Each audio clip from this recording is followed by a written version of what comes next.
Guys, Arabian सी में जो ये आइलैंड है, इसके बारे में माना जाता है कि जब भारत पाकिस्तान का पार्टीशन हो रहा था, तब जिन्ना चाहता था कि हैदराबाद, कश्मीर और जूनागढ़ पाकिस्तान में शामिल हों, क्योंकि वहाँ मुस्लिम आबादी काफी ज्यादा थी। पर सरदार वल्लभ भाई पटेल ने ऐसा होने नहीं दिया, और जब ये बड़े सूबे भारत में जुड़ रहे थे, तब भारत और पाकिस्तान दोनों की नजर इस आइलैंड पर पड़ती है, जिस पर उस समय किसी का भी कब्जा नहीं था। उसके बाद दोनों देश उस पर कब्जा करने के लिए निकल पड़ते हैं, और उसके बाद जो होता है, चलिए जानते हैं इस वीडियो में।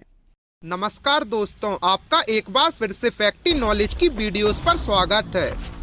गाइस, ये बात है भारत पाकिस्तान के पार्टीशन के समय की, जब जिन्ना चाहता था कि हैदराबाद, कश्मीर और जूनागढ़ मुस्लिम ज्यादा होने की वजह से उनके देश में शामिल हो, लेकिन सरदार वल्लभ भाई पटेल की सूझबूझ ने इन रियासतों को भारत से अलग होने से रोक लिया था। और जब ये बड़े सूबे भारत में मिलाए जा रहे थे, उस दौरान लक्षद्वीप आइलैंड बचा हुआ था। असल में दूर होने की वजह से उस पर दोनों में से किसी भी देश का ध्यान तुरंत नहीं गया था। दोनों अपनी अपनी तरह से मेनलैंड रियासतों को अपने साथ करने की कोशिश में थे। उस समय सरदार वल्लभ भाई पटेल ने 550 के करीब रियासतों को भारत में मिला लिया था, और 1947 में अगस्त का आखिरी समय रहा होगा, जब दोनों ही देशों की लक्षद्वीप आइलैंड पर नजर पड़ती है। ये व्यापार व्यवसाय से लेकर सेफ्टी के लिहाजे से ये आइलैंड काफी ज्यादा जरूरी था।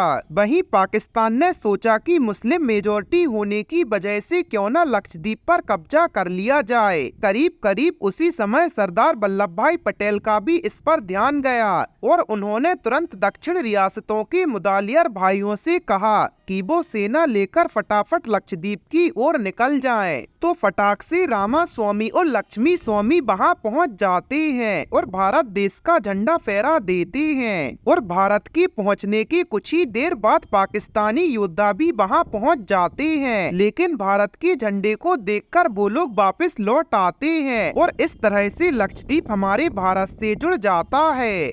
वहीं अगर हम लक्षद्वीप के इतिहास में जाते हैं, तो इसके मिनिकॉय हिस्से पर मैसूर के टीपू सुल्तान का साम्राज्य रह चुका है। साल 1799 में टीपू की हत्या के बाद ये द्वीप ब्रिटिश हुकूमत के अधीन चला गया था, और भारत का झंडा फहरने के बाद साल 1956 में इसे यूनियन टेरिटरी का दर्जा दिया गया, और इसे मद्रास रेसिडेंसी ऑफ इंडिया से भी जोड़ दिया गया था, क्योंकि द्वीप पर ज्यादातर लोग दक्षिणी भाषा बोलते थे। और 7वीं शताब्दी के आसपास यहाँ ईसाई मिशनरी और अरब व्यापारी दोनों ही आने लगे थे, और उनके आने से इधर का धार्मिक रंग रूप बदलने लगा था।